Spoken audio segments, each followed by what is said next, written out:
quería decir dos cosas sobre Michael Renoff y quizás después participaré de la discusión. Que la verdad, Michael, venir a vender psicoanálisis a la Argentina es osado. You're taking a risk. Pero bueno, Michael Renoff, así como lo ven, es una de las personas que ha cambiado el documental para mí. Es decir, es una persona que hace unos años empezó a pensar el documental de otra manera. Y yo como cineasta, y creo que más de uno de mis colegas, han visto la posibilidad de hacer cosas que antes no hubieran hecho, en parte gracias a Michael, sus libros, sus conferencias, y también Michael ha organizado desde hace ya 20 años, creo, un congreso, una conferencia que se llama Visible Evidence, que rota en distintas universidades del mundo y que se ha vuelto realmente un polo de producción muy importante para la reflexión y, insisto, también la práctica del cine documental, una especie de campo expandido del cine documental. Y yo la primera vez que lo escuché a Michael fue como encontrar una afinidad en sus palabras de algo que yo estaba haciendo un poco sin saber lo que estaba haciendo, como creo que Nietzsche decía que él cuando va caminando y se tropieza con algo, mira con qué se tropezó y se da cuenta que era lo que estaba buscando, eso con lo que se tropezó. Y a mí un poco me pasaba eso y me pasó con Michael como alguien que de pronto empezaba a hablar en el contexto de una charla sobre cine documental de Montaigne, de la importancia de no solo del objeto mirado, sino de quién es el que mira. En esa primera conferencia que fue en Brasil, también pasó un segmento de una película de animación, el documental de animación, parecían parejas difíciles de unir en aquel momento, hoy no tanto. En otro momento pasó fragmentos de una película de Stan Brakhage, que es como uno de los popes del cine experimental. Hoy parece que no, pero hace unos pocos años hablar de cine documental y de cine experimental en la misma frase era imposible, impensable. Y este tipo de impensables son los que ha venido de alguna manera desarticulando Michael hace varios años. Lo mismo me pasó al encontrar otra combinación, documental y arte, documental y museo. Es decir, todo eso fue abriendo para mí como las puertas de lo que era posible hacer y pensar en el documental. Entonces, no tiene que sorprendernos esta combinación documental y psicoanálisis. Vamos a ver cuál es la próxima. Bueno, tendría mucho más para decir, pero quizás ustedes tienen ganas de escuchar a Michael, así que en todo caso seguimos charlando después. Bueno, bienvenido a Buenos Aires y a Quilmes, Michael. Gracias. And now I have to say more of them, of course. But I want to thank, first of all, Pablo, who left the room, for the initial invitation. And it is not my first time to Argentina, but I think I'm having a more complete experience this time. And it's wonderful to come to this university and to see it. I had only known Buenos Aires, University of Buenos Aires, so this is good. Thank you all for being here, and thank you very much to Maria, and also, of course, to my friend Andres, I hope I don't let you down. So this talk was originally written for a conference that was held in London, May 2013, that was on the topic of documentary and psychoanalysis. So this was the keynote at University College London, and I appreciated the opportunity to think in a more developed way about this relationship. But as you'll see from what I say, it's not the first time I tried to think about documentary alongside of psychoanalysis. Documentary and psychoanalysis. Until rather recently, that conference title would have struck many as announcing a rather unlikely pairing, along the lines of, say, documentary and fly fishing, or documentary and the art of papier-mâché. As a cultural practice, documentary filmmaking has been with us for nearly a century. Since 1914, Desde 1914, si pensamos en la filmografía protoetnográfica de Edward Curtis, en La Tierra de los Cazadores de Cabezas, o en 1922, si tomamos como génesis del documental Nanook de Flaherty, en 1926, si nuestro criterio es el primer despliegue de Grierson de la palabra de, la palabra documental, en su reseña de Moana de Flaherty también. Pero si pensamos en términos de documental como un objeto de consulta constante, tenemos que adelantarnos medio siglo, más o menos, hacia la década del 70, en donde los estudios filmográficos surgieron como una disciplina académica.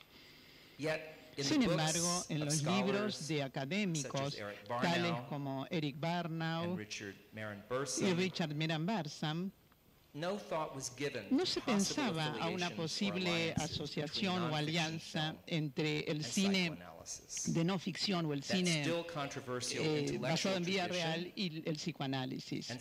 Esto sigue siendo una tradición intelectual controvertida y la práctica psicopedagógica fue inaugurada por Sigmund Freud al comienzo de la década del siglo XX. Los primeros autores americanos, Barnow, Barsam y Louis Jacobs, fueron una generación de académicos que le prestaron poca atención a estos debates que hablaban de tendencias teóricas. Ellos vinieron a Estados Unidos desde París, pasando por Londres. Estructuralismo, semiología, postestructuralismo, feminismo, postmodernismo, desconstrucción y, por supuesto, el psicoanálisis.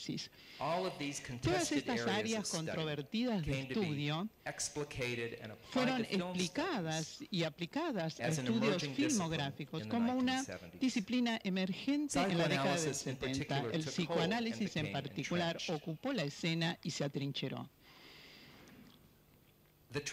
La transición de una semiología científica sólida a un abordaje que tenía una influencia muy profunda del psicoanálisis lacaniano por luminarias como Christian Metz, El significador imaginario, o Roland Barthes en Cámara lúcida, y su atención a la imposible ciencia del ser único, inauguró un cambio enorme de la academia anglosajona a fines de la década de los 70. La teoría psicoanalítica se movilizó como una manera de poder entender o captar la seducción del texto fílmico, de underestar qué había debajo o detrás de esos sonidos y esas imágenes. La recepción cinemática a veces se caracterizaba como onírica, fantasmática, comprometida con un registro psíquico en el espectador asociado más bien con el proceso primario más que el secundario, el campo del deseo, impulsos más bien que una temática domesticada para una revisión secundaria. Pero estos relatos generativos del cine y su recepción estaban relacionados exclusivamente con los largometrajes de ficción que, según Christian Metz, era el camino real a la expresión fílmica. Entre el frenesí de la excitación intelectual alrededor de la teoría psicoanalítica como una herramienta política para feministas o como un lenguaje nuevo para la exploración de la atracción del cine, el estudio del documental siguió siendo campo de una comunidad progresiva políticamente, pero un poco tradicional, con un sesgo de gente mayor, blancos y varones. El foco en la década del 70 era recopilar el registro histórico de la película de no ficción, a veces con claridad y elegancia, como por ejemplo el clásico de Barnault, documental Una historia de la película de no ficción. No había una masa crítica de la consulta o de la redacción intelectual asociada con la tradición documental que ameritaba la frase estudios documentales. Este dominio de investigación no atraía la atención de los académicos jóvenes, las mujeres, los raritos y la diversidad intelectual y étnica, como ocurre ahora. La publicación Hito era representando la realidad de 1991, en donde Nichols ofrece un análisis riguroso de los principios discursivos y retóricos que condicionaron los filmes documentales, así como sus modos de exposición. Por fin, un libro le traía al estudio documental una especie de ambición teórica que faltaba hasta entonces, pero representando la realidad, representan reality, hizo que el cine de no ficción fuera un tema serio, es decir, llevado adelante por un argumento más alineado con una persuasión moral o retórica que con el arte o con la imaginación o el deseo. Esto fue una movida estratégica, una movida fundacional en muchos sentidos, porque anunció la seriedad intelectual del cine de no ficción, planteando su sinceridad política. Pero para Nichols, en su tratamiento de la película documental, la subjetividad, esa construcción de muchas capas en donde la individualidad se imagina, era principalmente una subjetividad social disasociada de cualquier otro carácter individualizado. El documental, en primer lugar, se asociaba con los movimientos sociales, con el activismo mediático y con la promulgación de una política pública. De manera que la construcción fílmica de un yo, de un ego, una unidad monádica, más que un cuadro de una masa o de una clase, era menos crucial que los argumentos que las películas de no ficción podían hacer alrededor de la necesidad de cambio. Puesto en palabras crudas, Marx lo superó a Freud. El sujeto de Marx era preferido en la historia, considerado más opuesto al estudio de la documental que la variante psicoanalítica. Por muchas razones, esa formulación no era adecuada para ese momento, para fines de la década del 80 y de la década del 90, en donde hubo una explosión de cinematografía personal que luchaba con la subjetividad, la intersección de lo privado y lo público. En los relatos de primera persona de Isaac Jullier, Marlon Riggs, Sue Friedrich, Greg Bodowitz, Richard Funk y por supuesto Andrés Ditela y otros, la crisis social se veía como una crisis personal y política. Como yo argumenté en el sujeto o The Subject of Documentary, que se publicó hace unos 10 años, la aseveración de quiénes somos emergió en ese momento como una expresión vital de compromiso político. Estos artistas documentales, a través de sus películas, representaban la resistencia a un apoyo inadecuado del Estado durante la pandemia del SIDA, o trabajaban a través de los ligados de la opresión racial o de género. Las nociones de la subjetividad social no estaban bien preparadas para capturar un paisaje tan interiorizado, el material interno de la tradición psicoanalítica. En Representing Reality, Nichols planteó una noción muy útil de la epistefilia como un apuntalamiento durable del discurso documental. El realismo documental, dijo, se alinea con la epistefilia, que marca nuestra forma de compromiso social y continuo. Al encender nuestro interés, un documental tiene un efecto menos incendiario en nuestras fantasías eróticas y el sentido de nuestra identidad sexual, pero un efecto más fuerte en nuestra imaginación social y en nuestro sentido de identidad cultural. Los documentales requieren la elaboración de la epistemología más que y de la axiología más que del erotismo. Sin duda, Nichols dio con una tecla de respuesta entre muchos con esta formulación en 1991. Yo caracterizaría la epistefilia como algo, como una versión de compromiso político de la curiosidad intelectual. Y esto se condecía con la respuesta en la primera página del texto de que la película documental era uno de los discursos de la sobriedad, uno de los sistemas como la ciencia o la política o la religión que tenía un poder instrumental y que acarrea consecuencias. Esto era importante como una manera de decir que el documental es una manera distinta del cine de ficción, con más carga ética, por eso es axiología, con más fuerza retórica y con más consecuencias como vehículo de la producción de conocimiento. Si el largometraje de ficción era el camino real hacia la expresión fílmica, el documental era un trayecto vital a un destino serio. La abnegación del erotismo también liberaba al académico documental de la necesidad de ir pasando por una literatura crítica ocasional y ofuscante que había surgido alrededor de la teoría de la película psicoanalítica.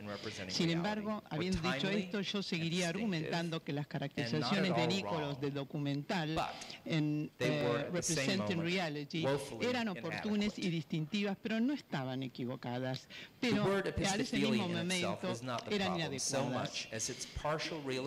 La palabra epistelia en sí misma no es tan problemática como su realización. No es pasar al episteme, o sea, al conocimiento en oposición a la creencia, que se perdió y que se alejó, tanto como la indiferencia de la parte de filia, del amor. Yo quisiera argumentar que el erotismo siempre fue un problema para el documental, pero en el sentido más amplio, Freud y Marcuse, después de él, lo presentaron como la fuerza motora detrás del esfuerzo humano. Visto desde este ángulo, el documental es una especie muy especial de sublimación que busca trabajar en temas comprometidos, contradicciones sociales o demonios privados. Nuevamente, en un nivel táctico, entiendo por qué Nichols ha evitado el erotismo en el documental. Después de todo, la famosa revista Cahiers du Cinema, que coleccionaba textos en 1970, en Young Mr. Lincoln en Morocco, que se ha traducido en las páginas de Screen, planteaba que el modelo de Hollywood de producción cultural tenía un erotismo que desplazaba a la política a través de una prestidigitación que se descifraba con un detalle meticuloso. Esto significaba que una dimensión política o ideológica estaba en el primer plano en las películas de Hollywood clásico, como en Young Mr. Lincoln de John Ford, y en última instancia tendía a ser desplazado por los elementos dramáticos, en general a través de las controversias de la pareja romántica. La marca distintiva del documental parecía ser su preferencia de argumentos y las agendas políticas más que la represión textual. Pero lo que se sacrificó con esa estrategia es la negación del erotismo. Yo argumentaría que en el momento preciso de esa formulación, la epistemología y la axiología sobre erotismo El documental se distanció del psicoanálisis que, si bien había bajado en los estudios fílmicos de Estados Unidos o de Norteamérica, había marcado una dirección muy fructífera en otro sentido. En cambio, el film documental se alineaba con una seriedad discursiva, con la historiografía y con la política pública. Como yo dije, este abordaje resonó para muchos públicos, semióticos, historiadores, cognitivistas, filósofos analíticas, se encontraban en casa en un documental formulado de esta manera. En un ensayo bastante largo en la colección editada Post Theory, que se publicó en 1996, Noel Carroll destinó mucha energía para hacer propia lo que él consideraba una formulación muy pertinente del documental como un discurso verídico, en contradicción con el trabajo de aquellos que lo desestimaban como postmodernistas. El conflicto que él delineó tenía que dirimirse en las trincheras de la epistemología. Irónicamente, Nichols y yo, que para entonces ya nos habíamos comprometido con una caracterización común de la documental, fuimos agrupados juntos con Brian Winston como postmodernistas, a pesar del hecho que ninguno de nosotros jamás había escrito una sola palabra sobre postmodernismo con respecto al documental. Pero si la lucha tenía que dirimirse en las trincheras de la epistemología y los libros de los académicos tales como Karl Plantinga y Trevor Ponek siguieron ese camino,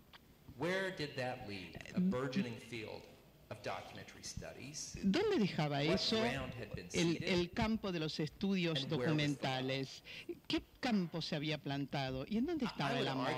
Yo diría que dejar el amor fuera de la epistefilia significaba dejar de lado las fuentes más profundas de la atracción del documental. Yo lo llamaría la atracción de lo real, y creo que nos ayuda a entender o explicar la ubicuidad de la televisión reality como un fenómeno global, así como el éxito popular y crítico del documental en los últimos años. Y yo creo que esto es válido y ocurre en América Latina también. Puesto en palabras simples, no hay noción de la epistefilia que pueda esperar ser suficiente si no reconoce el inconsciente, puesto que el amor nunca puede ser racionalizado por completo o contenido. La epistefilia siempre tiene que retener trazas del amor fu, del amor encontrado. ¿Por qué nos sentimos impulsados a hacer y preservar imágenes de la historia, de nuestra familia, de nuestro país o del mundo vivo?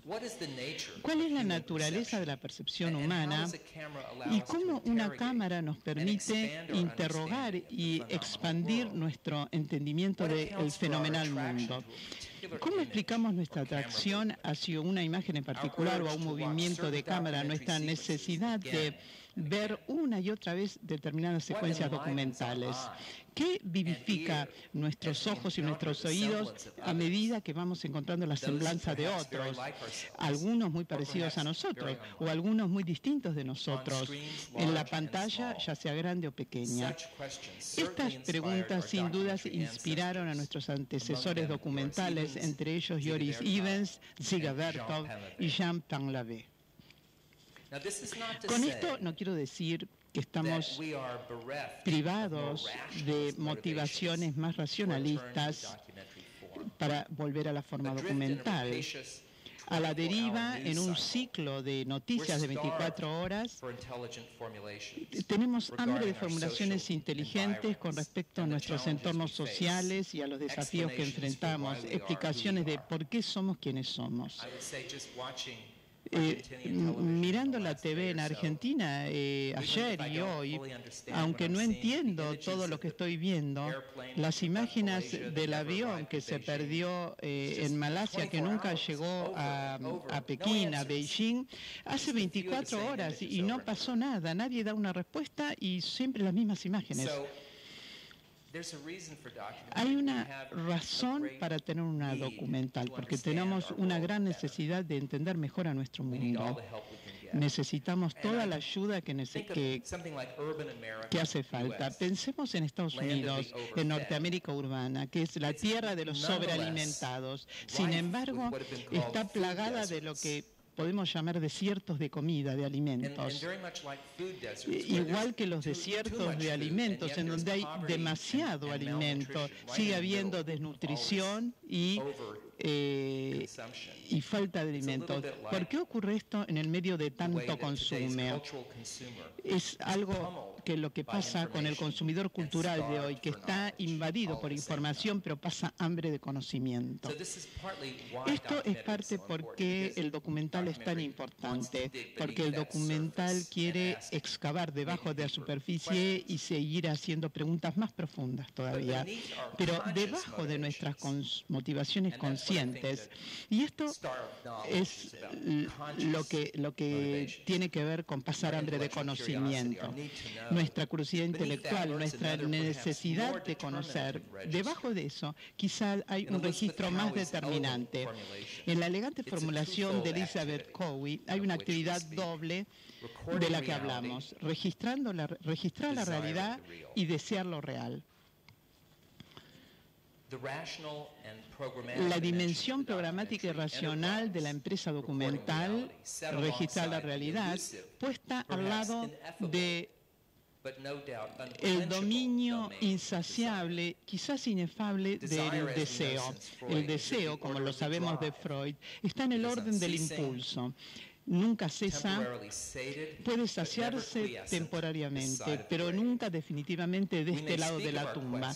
Podemos hablar de nuestra búsqueda para adquirir conocimiento, un acto adquisitivo con un objetivo y un resultado. Pero nosotros, a nuestro riesgo, ignoramos ese escozor innombrable que lo acompaña.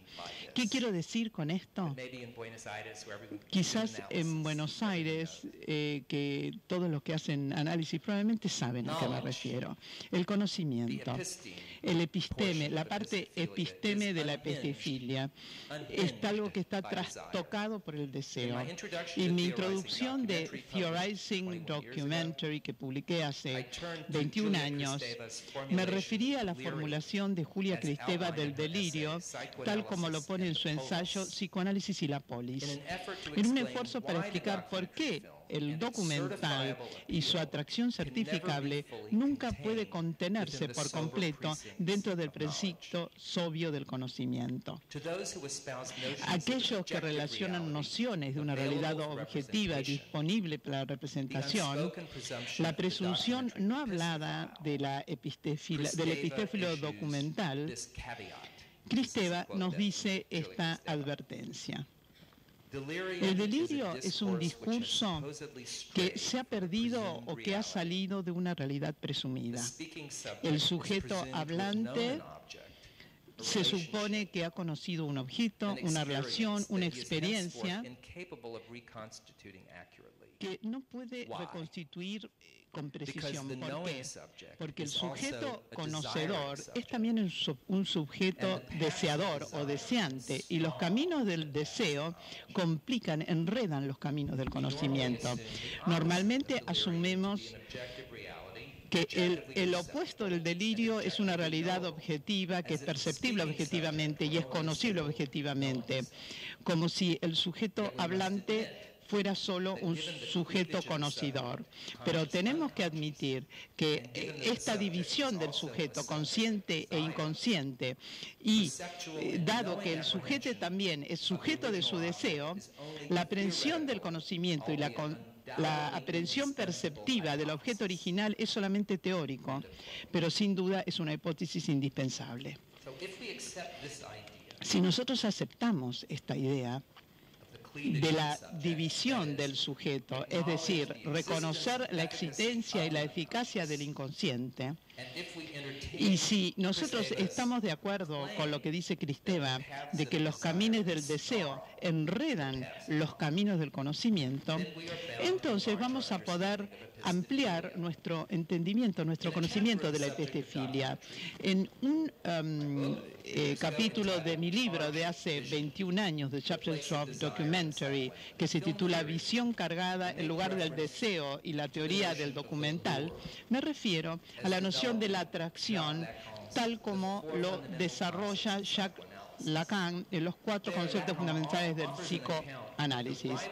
Acá Lacan ofrece un relato de la rivalidad entre Cexeus y Parrhasius, 2 pintores de la antigüedad que competían por el manto de la supremacía artística, o sea, quién tenía la calle más ancha del mundo. Ellos eran la supremacía artística. Zeuxis pintaba uvas tan reales que hasta los pájaros se acercaban para poder comerlas. Parrhasius pinta solo un velo, pero un velo tan real que Zeuxis quiere saber qué hay detrás de ese velo, qué pintó detrás de ese velo. En términos lacanianos, la fábula ilustra un triunfo de la mirada de la contemplación sobre el ojo, el impulso sobre el objeto. Del mismo modo, en nuestro encuentro con el documental, nuestro deseo de tocar el velo o traspasar el velo sostiene nuestra atención de la imagen mucho más allá de nuestra demanda basada en el conocimiento o la percepción. ¿Qué es lo que nos impulsa a nosotros a querer saber? ¿Qué está detrás de nuestra curiosidad intelectual? ¿Qué es lo que estamos buscando? Un cambio de ritmo acá. Y esta es una cita de Stan Brakhage, mi viejo amigo Stan Brakhage. Esta es una cita de él. Yo pienso en mis películas como documentales. Nunca fantaseo. Nunca inventé nada simplemente por el hecho de hacer una imagen interesante. Yo siempre estoy luchando para lograr en película un equivalente a lo que veo. Stan Brakhage es considerado por muchos por ser el cineasta de vanguardia premier con una carrera de 50 años y más de 100 películas. Una de sus primeras películas, El Anillo Asombroso de 1955, fue un breve trabajo encargado por el artista Joseph Cornell, que quería tener un souvenir, un recuerdo fílmico, hecho del tren del ferrocarril elevado de New York, Third Avenue L, antes de que se destruyera. Es un trabajo luminoso, silencioso, lleno con imágenes rutilantes que juegan en los límites de la abstracción. Algunas de estas imágenes danzantes son reflexiones capturadas por la ventanilla imperfecta del tren que se mueve. Son distorsiones ondulantes que atraen el ojo del cineasta. No están producidas gráficamente, ni siquiera están impresas, es lo que veía. Estas imágenes son el producto de la fascinación visual de Brakhage, ofrecida al espectador como el equivalente de lo que él ve. Es como si nosotros lo hubiéramos visto, si hubiéramos estado ahí y hubiéramos prestado atención. Les quiero mostrar, si Pablo me ayuda, les voy a mostrar esta película, este film de Brakhage, que es en silencio y que es breve.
Gracias.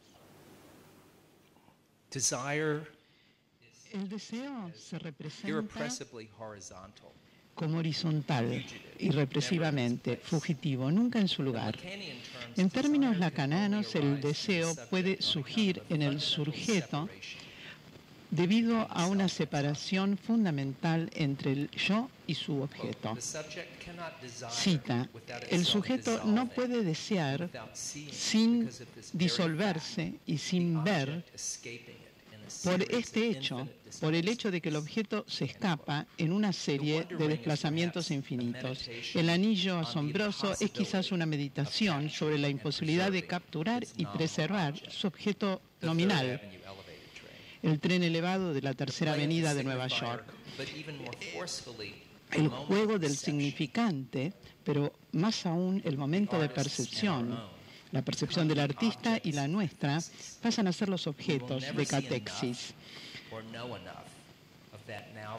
Nunca vamos a conocer suficiente o ver suficiente de este tren que ya no existe, de sus ocupantes adormecidos o de las casas de departamentos que pasan sibilantes.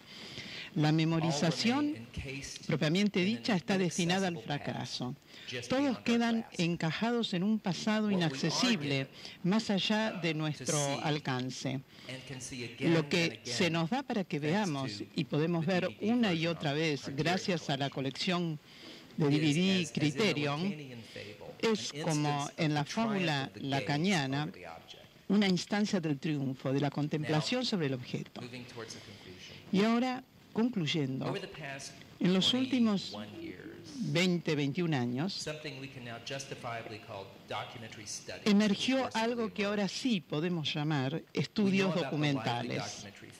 Sabemos que el circuito del mercado cinematográfico y de festivales, ITFA, Sheffield, Hot Dogs en Toronto, True Falls en Columbia, Missouri, It's All True de San Pablo y Río, la Conferencia Internacional Documental de Australia y el Festival Internacional de Yamagata en Japón, en Asia. Y a eso podemos agregar, como mencionó Andrés, otro circuito de conferencias también vívidos, como Visible Evidence, que ya fue creado hace 20 años.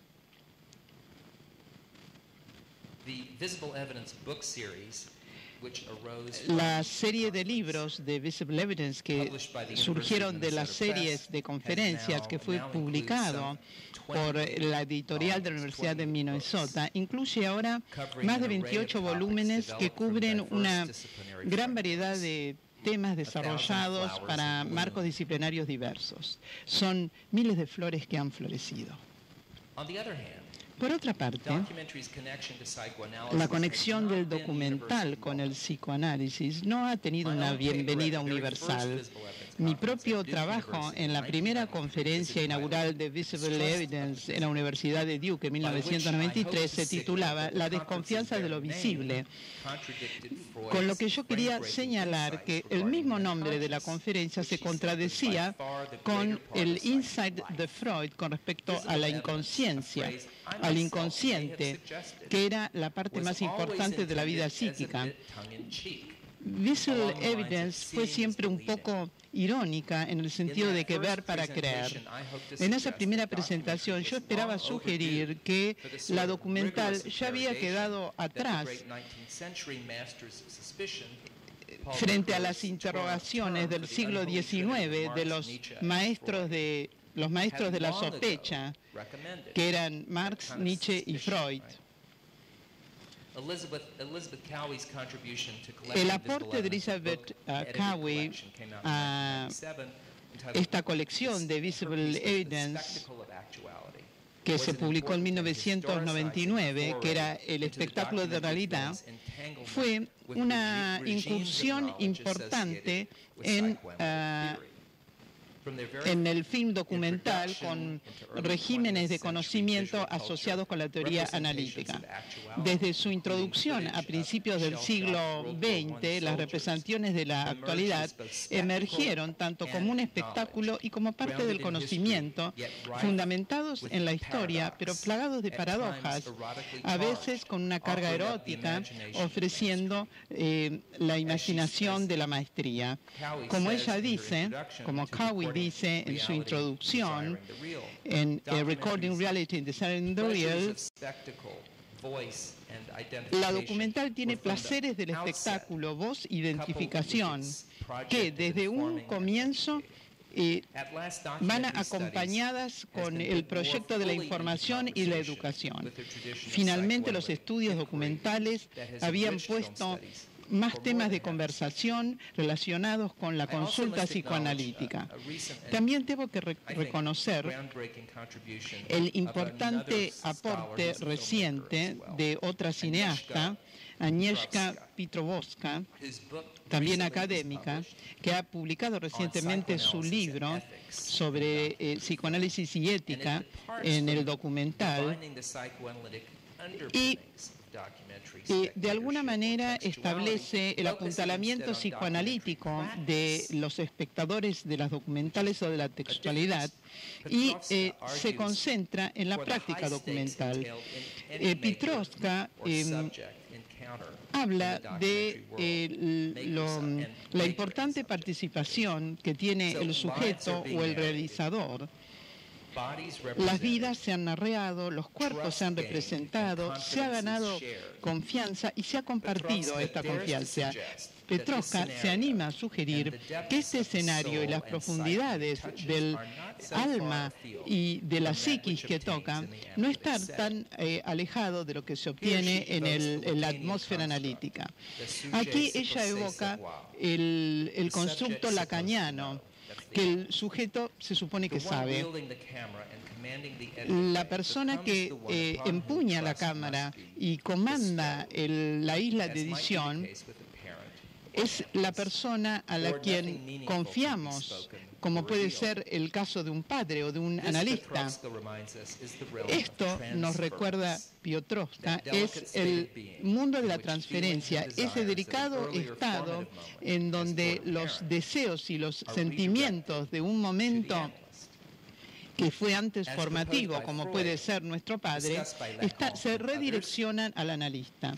Como lo propone Freud y como lo debate Lacan y otros, a través de la transferencia se produce un delicado o una suerte de asunto amoroso. Basándonos en este argumento de Piotrowska, nos podríamos preguntar por qué necesitamos limitar la condición transferencial al momento de la producción. Yo diría que la documental exitosa es aquella que logra superar la resistencia del espectador. Si no puedo confiar en el conocimiento profundo del cineasta y el compromiso apasionado con el sujeto, no voy a poder aceptar lo que me muestran. Si Coleridge una vez habló de la necesidad de una suspensión voluntaria de la descreencia en el lector de ficción, puede ocurrir algo parecido para el espectador de una documental. Solo en esta instancia, la suspensión de la descreencia o de la no creencia podría tener un origen en los dominios del inconsciente y del voluntario. Podría dar ese salto de fe basándome en varios factores. Yo podría confiar porque comparto pensamientos. Por ejemplo, la división en la recepción de la película de Michael Moore o la confianza de que el cineasta sabe más del tema de lo que yo sé, o la intuición de la honestidad emocional del cineasta, o las resonancias con mi propia experiencia. y esto puede hacer que mi resistencia baje. Estas condiciones se alinean con las dimensiones del deseo y del conocimiento de la recepción documental que debate Cowie. Solo si estas condiciones se cumplen, el miembro de la audiencia, del público, va a mostrarse totalmente receptivo a esa película y a lo que haga el cineasta, que debe ser en ese momento el sujeto que se supone que sabe. Sin una transferencia correcta, el espectador puede llegar a resistirse a la experiencia de conocer y desear que esa experiencia sea transformadora.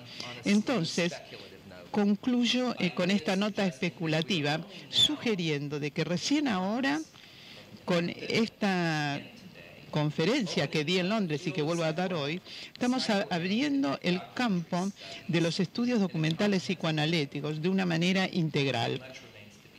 Pero todavía hay mucho para hacer.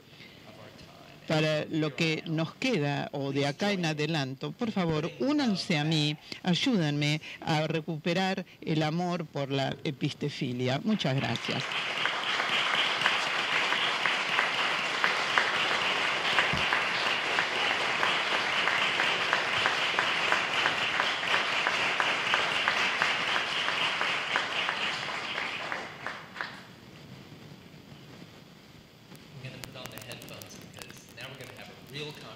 Bueno, ahora vamos a empezar a conversar de verdad, así que me voy a poner los auriculares.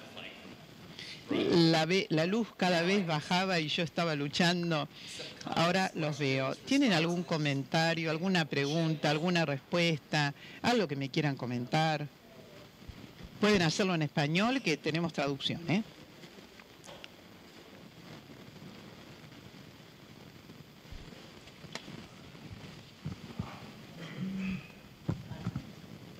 Hola, un placer escucharte, Michael, como siempre.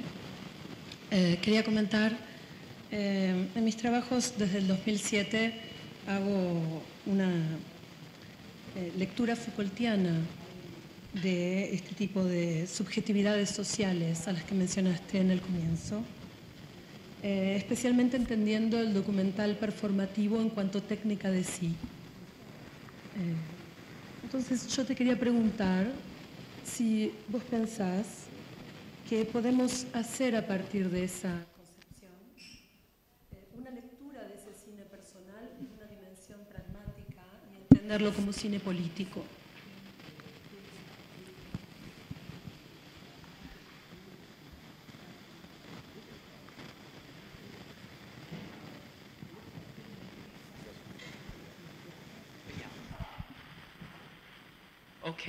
Bien, si entendí bien tu pregunta, creo que lo que yo respondería, no hace falta decidir entre uno u otro. La política, y eso era lo que yo creía desde hace muchos años, cuando hablábamos de películas personales o de primera persona, que era performativa. Yo creo que lo que han hecho es que nos han ayudado a pensar distinto sobre la política. La política no es algo que pasa allí, en otro lado, que tiene que ver con el gobierno o con organizaciones políticas o sindicatos, sino también algo que tiene que ver con la política de cada día. La política que tiene que ver cómo nos vemos a nosotros y cómo nos presentamos al mundo. Eso es muy político también. Entonces,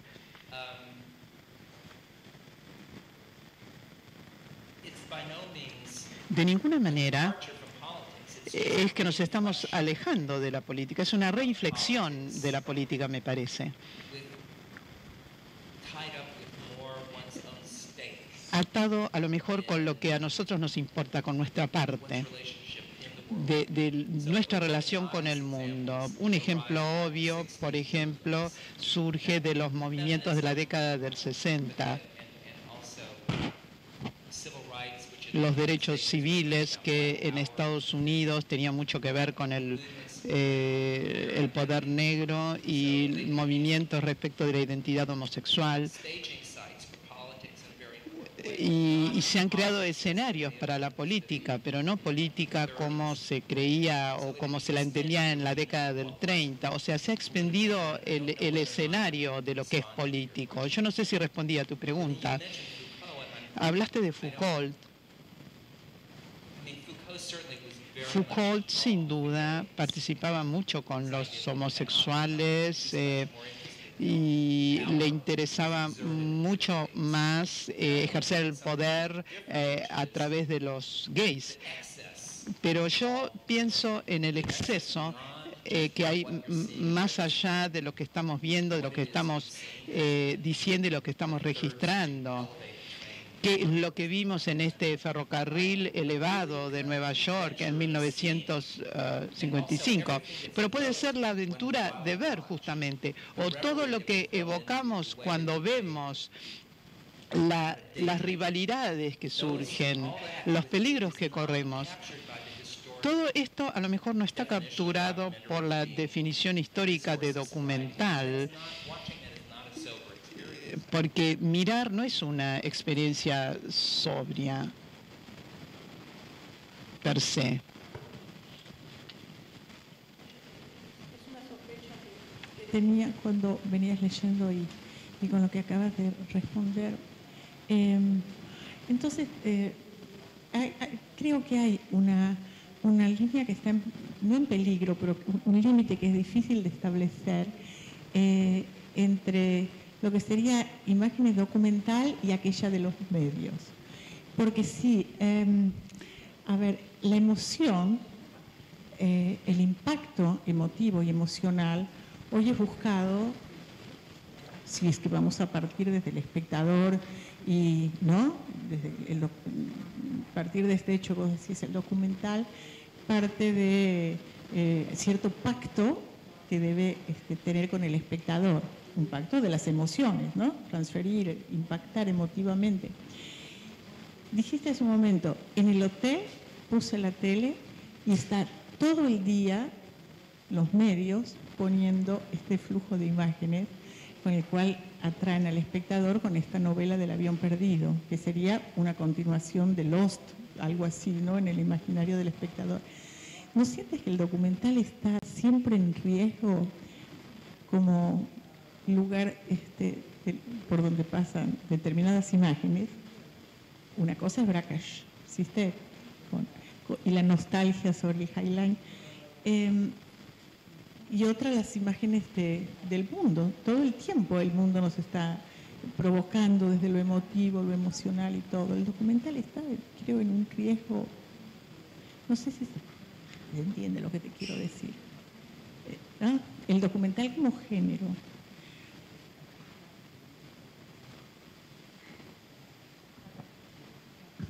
Okay, so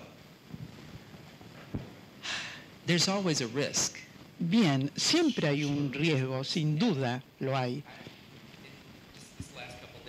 En estos últimos 2 días que estuve acá hablando con Pablo y con Andrés sobre la televisión, en este país la televisión cada vez es más poderosa y creo que siempre hay una tensión entre el documental,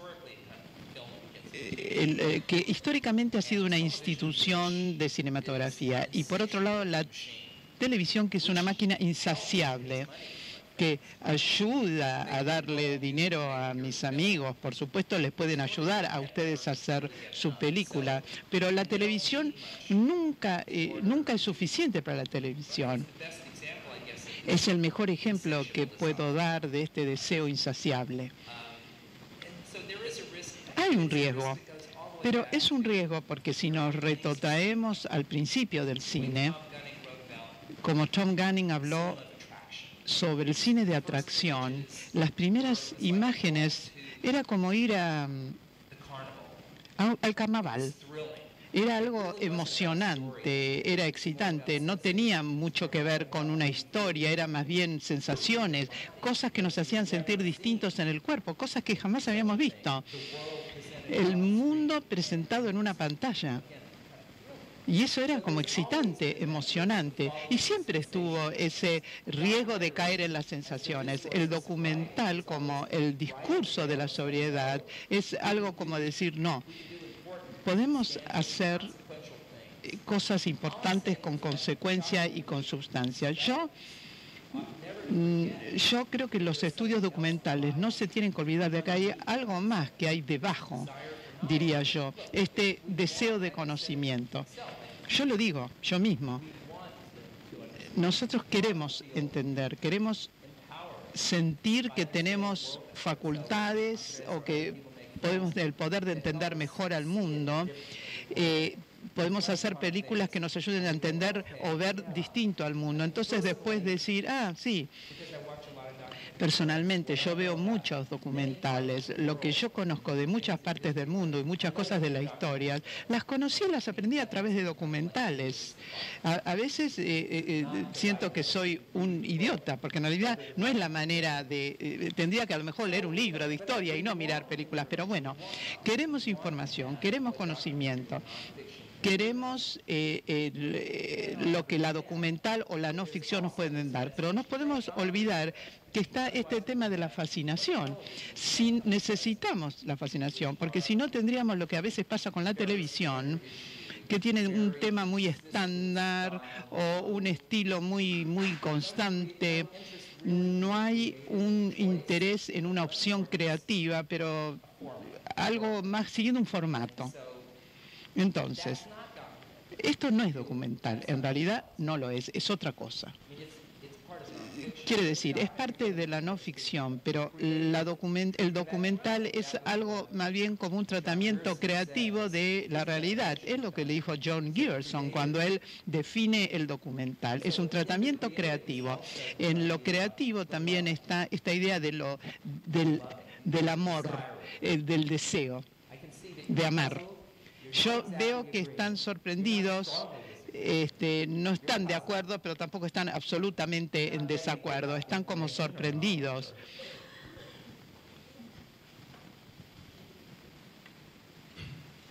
¿Qué tal? Yo, en relación a una definición que usted dio al principio, en donde dijo que el documental era una especie, o sea, que en el proceder documental se daba una especie de sublimación, que era una forma de sublimar. No sé si se entendió bien. Y que esto tenía que ver con la necesidad de entender mejor el mundo. Esta sublimación, yo no lo siento algo específicamente del documental. ¿No sería una necesidad de las ciencias sociales en general? O sea, de la necesidad de conocer, porque si esta sublimación no se da, entonces no es un aspecto específico de la... ¿Qué es esto?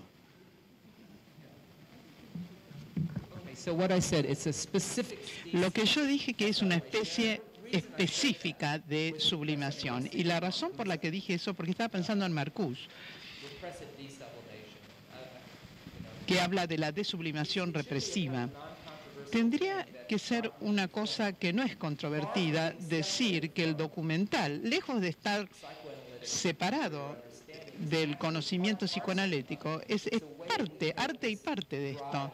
Es la manera en que tomamos este impulso, este erotismo, porque es fundamentalmente erótico en su fuente y es sublimante porque transforma esta energía para domesticar al mundo y darle sentido. No es único, por supuesto que no.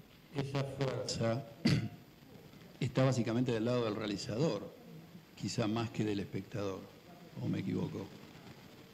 Ese erotismo puesto en el conocer tiene que ver con el proceso de producción y de realización. Y podría pasar, no lo sé, que a veces el texto fílmico no registre todo el proceso o no queden del todo rastros de ese amor o de ese deseo de conocer. O no, o siempre quedaría en la película como un resto de ese proceso. Pregunto, no sé. En ese sentido, You said a couple of different things. Un par de cositas. ¿El amor está de parte del realizador o el amor puede estar también en la experiencia de ver, de contemplar, del espectador? Stuart Hall es es un pensador muy importante de Estados Unidos de estudios documentales, que se murió. Y él introdujo esta idea de las lecturas negociadas. En otras palabras, nosotros no estamos, nosotros nos encontramos... No estamos aislados de la película, nos encontramos a mitad de camino. Nosotros ya conocemos el amor, el realizador pone el amor y lo podemos llegar a encontrar. Si nosotros encontramos la resiliencia en nuestra propia experiencia, vamos a poder identificar mejor esa otra experiencia de amor en documentales. En algunos documentales... algunos documentales no tienen amor, como algunas relaciones tampoco tienen amor. Y dicho sea de paso, yo les mostré la imagen de cámara lúcida de Roland Barthes, y él habla de esta idea de que hay algo inefable, hay fotografías que generan una chispa. Es algo que estalla, que no está en la cosa, no está en el objeto, pero de alguna manera es generado por el objeto, pero no está dentro del objeto. Entonces, yo diría que esto es parte de la respuesta. Puede ser que nosotros podemos esperar que la gente responda o que sienta este exceso. Por ejemplo, cuando los hago ver la película de Stan Brakhage en esta sala que no está preparada para ver películas, yo vi a Brakhage en la década del 70 muchas veces y era una de estas personas que no le gustaba mostrar sus películas en un lugar así. Quería ir al cine, quería ir a un lugar de proyecciones y le gustaba ver las imágenes y como que se compenetraba. Yo no sé si el amor va a transferirse en esta situación. Yo veo esta película siempre, una y otra vez, y me engancho, me moviliza. Y me moviliza, no sé por qué. Podría escribir sobre esto. He intentado escribirlo, pero no les puedo decir por qué. Y se lo he mostrado a mis alumnos, cientos de alumnos antes. Y les digo que algunos de ellos... Y ellos escriben sobre sus respuestas. Y algunas de estas personas,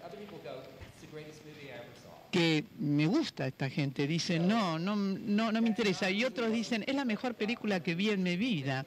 A lo mejor esto no es lo que uno espera de una documental.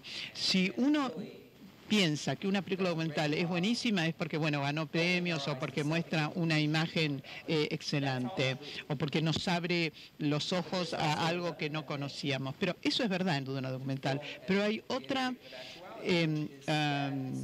característica documental que es el tratamiento creativo de la realidad,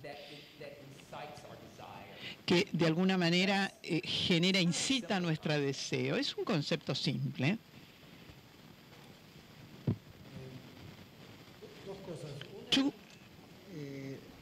Citaste la frase de Christian Metz, ¿no? Que en castellano es interesante porque es The King's Highway, es el camino real, que también es The Real Road.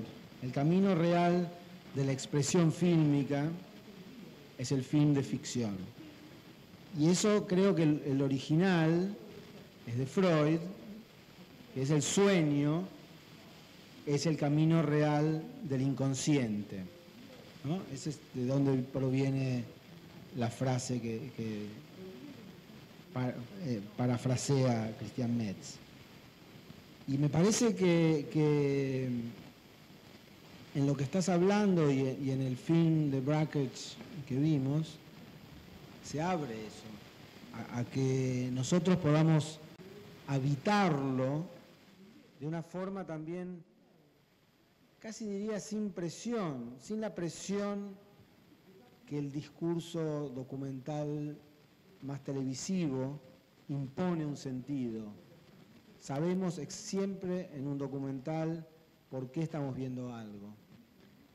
Y acá no estamos tan seguros por qué lo estamos viendo y cuál es la intención detrás del que está filmando eso. Quizás preservar, quizás una negociación entre el pedido de Joseph Cornell para que se registrara eso y lo que quería hacer Brakhage. Esta película no se parece a ninguna otra de Brakhage.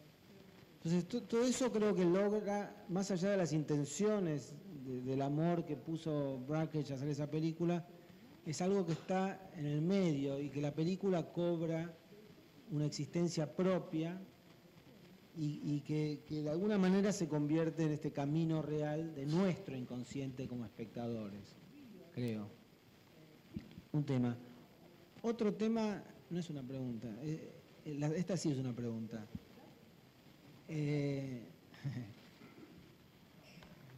Pensé que tal vez ibas a hablar de un concepto de Freud que a mí me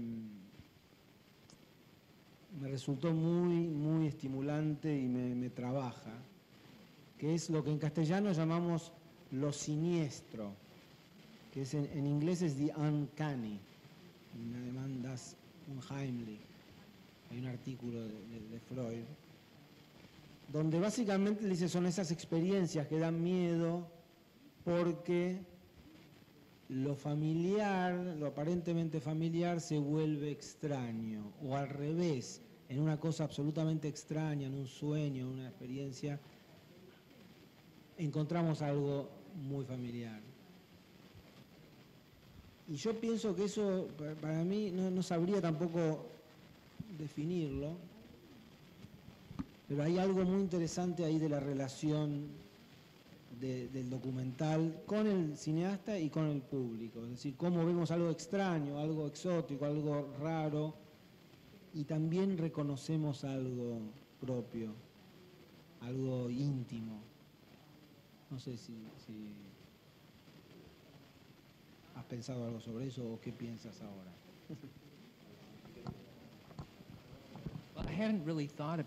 No, en realidad nunca había pensado en lo siniestro en este contexto, pero veo que puede dar resultados fructíferos y tal vez puede ser, la raíz de lo siniestro puede tener que ver con el sentirse en casa.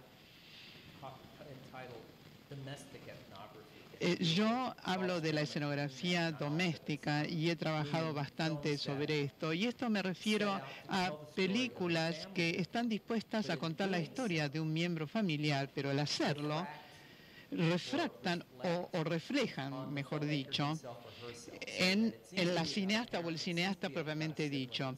Puede ser un hermano, un padre, puede ser un hijo, pero en realidad lo cuentan en primera persona, es autobiográfico. En donde el otro se transforma en otro familiar que nos es familiar. ¿Cómo se traduce esto? ¿Cómo se explica? ¿Cómo tiene sentido? Yo siempre empiezo explicando que todos tenemos una familia y todos nos podemos relacionar con lo que vemos, tenemos dinámicas distintas, pero todos en algún momento tuvimos una madre, tuvimos un padre, es un tema biológico, no es ningún secreto, pero aunque no conozcas a la persona que está dentro de esa historia, bueno, eso lo hace más interesante. Es alguna manera, un romance familiar que nos lleva a esta emoción. El escenario de la familia, según Freud, es una parte de nuestro desarrollo familiar. Un niño pequeño se imagina que los padres con los que viven no son los padres, que fuimos robados o que, como en un cuento de hadas, vinimos a caer a esta familia, pero que no pertenecemos. Todos los chicos piensan eso en algún momento. Y pensamos que estas personas extrañas nos hacen llamarlo mamá y papá, pero no son nuestros padres. O sea, es este escenario imaginativo, es lo que Freud llama el romance familiar, que es parte intrínseco de nuestro ser. Del mismo modo, la escenografía o la etnografía doméstica que habla de las familias y sus familias, puede ser siniestro en un sentido, porque la película pasa a ser como la casa, como mi casa. Por ejemplo, vos estás contando historias de tu familia, pero en realidad lo estás contando con un marco de otra familia y de otra gente, son otras historias. Aquí hay un sentido en el que de alguna manera extraña evoca nuestro propio sentido, nuestra propia identidad, la identidad de nuestra familia. Yo creo que eso sería una manera de pensar en términos de siniestro, de funciones siniestras, como lo acabas de decir. Pero puede ser más que eso. Después de la cena, si querés.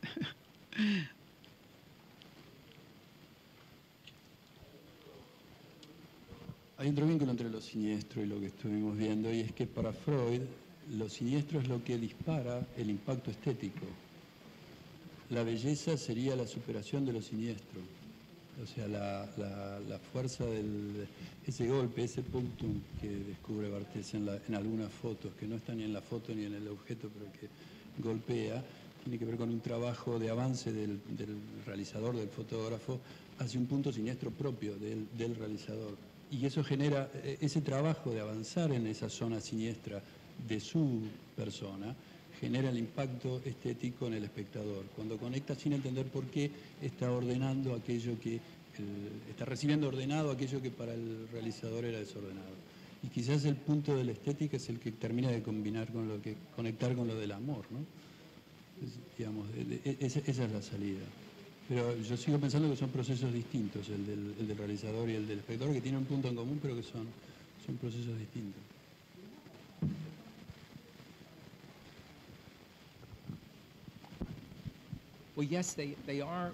Sí, son distintos los procesos, pero yo diría que Agnieszka Petrovska, y la mencioné a ella, porque según entiendo yo, el documental como una suerte de negociación tripartita, tenemos el cineasta, tenemos el sujeto y tenemos el espectador.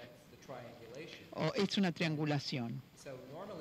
Normalmente, muchas veces hablamos de lo que yo experimento cuando veo la película. El cineasta tiene una relación con el espectador, pero Petrovska dice, ¿qué pasa con el cineasta y el sujeto? Y acá entra la dimensión psicoanalítica y podemos hablar de un enamoramiento temporario o podemos hablar de una relación complicada que es inestable o frágil. O a lo mejor va más allá de la línea. Y la ética, hablamos en documentales de la ética, no hablamos de amor, es un modo extraño de amor que tenemos con alguien que nos deja entrar en su vida, ese amor temporario. A lo mejor es más fácil con un miembro de la familia porque ya nos quieren y desean lo mejor para nosotros, pero cuando hablamos de extraños, y si nosotros estamos frente a la cámara, o si estamos con nuestra cámara frente a un extraño, es difícil. Yo no sé qué podemos hablar de transferencia, pero la gente tiene este deseo. Probamos hablar de un aspecto confesional, de sacarnos la carga de los secretos, pero yo creo que hay cierta dinámica que ocurre entre el sujeto y el cineasta en algunas instancias. No hemos hablado mucho de esto, a lo mejor porque es complicado y los abogados prefieren hablar de relaciones contractuales, pero a veces es mucho más que eso. Pero no siempre, por eso es difícil teorizar, pero porque no podemos generalizar, no podemos decir que si no hay transferencia no hay una buena película, no es así. Y a mí me gustaría escucharte, a ver qué tenés que decirme vos de esto. Bueno, ¿hay tiempo para una pregunta más? Do we have time for one more? Si no, mientras tanto voy diciendo que a las 8 menos 10 va a salir la combi con la gente que ya reservó o los que avisaron que volverían. 8 menos 10 sale, aviso. Pero bueno, ¿alguna pregunta más antes de terminar con la conferencia?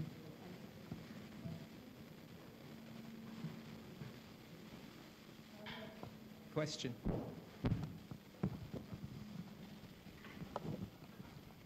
Me parece interesante el punto de vista que planteas del campo de estudio, pero me pregunto cómo hacer para no caer en el riesgo de la aplicación de términos psicoanalíticos al campo cinematográfico. Si lo estás pensando, ¿qué tipo de conceptos? Hay conceptos más productivos, como el concepto de lo siniestro, como el concepto de la sublimación, o como el ejemplo que diste del mito. Hay conceptos tal vez menos productivos. Bueno, eso te quería preguntar.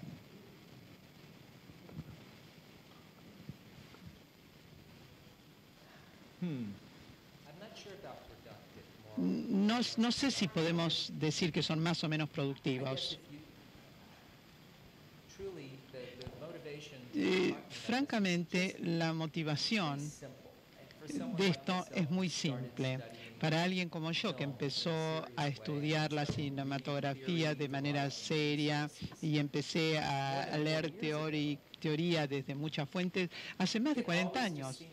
Y para mí, el psicoanálisis para mí fue una influencia muy importante en documentales y yo creo que desde el punto de vista intelectual es muy atractivo.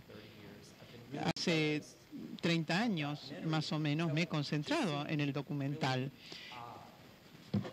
Entonces me parece raro que nunca se hayan puesto antes juntos. Quizás no es algo muy práctico, no tiene que ver con la cinematografía necesariamente, pero tiene más bien que ver como una manera de pensar en el mundo nos puede permitir entender la conducta humana y cómo se relaciona. Yo creo que una representación de la cultura muy importante es el documental, justamente, que en la historia reciente, hace 20 años, se ha concentrado mucho en decir, bueno, tomemos el documental con seriedad, porque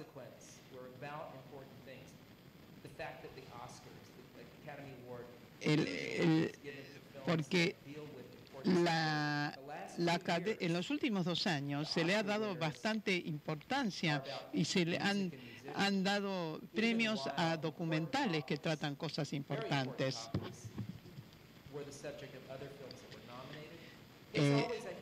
Yo creo que siempre está esta ida y vuelta, está esta tensión en el documental, es decir, hasta cuándo o hasta qué punto tiene que presentar una interrogación seria de ideas o hasta qué grado de sobriedad debe tener. Para mí siempre este tema de la sobriedad le falta algo. ¿Por qué seguimos viendo películas como Sans-Soleil de Chris Marker? Yo doy clase sobre esto y recuerdo que hasta soñaba con escenas de esta película. Yo creo porque Chris Marker tenía cosas para decir sobre Japón o sobre regímenes políticos. Es algo que me marcaba a mí, que me generaba cosas a mí cuando veía la película. Yo creo que es algo que quizá no se ha comentado mucho en el estudio de la documental, pero es algo muy importante. Agnieszka Petrovska es una cineasta para quien la idea de la transferencia era algo importante y conociéndola, porque la conozco, entiendo por qué. Pero eso, bueno, no necesariamente se aplica a todos. Yo creo que la cultura documental debería absorber distintas maneras de entender el mundo y la sociedad y no dejar nada sin tocar. Yo creo que el psicoanálisis se ha dejado mucho tiempo sin tocar, desde mi punto de vista. Como que se ha dejado de lado y creo que es innecesario y eso ha sido contraproducente. Entonces, pero quiero concluir diciendo que es muy gratificante tener tanta gente en esta sala y agradezco el esfuerzo que han hecho por estar acá, para venir a escucharme. Gracias, muchas gracias.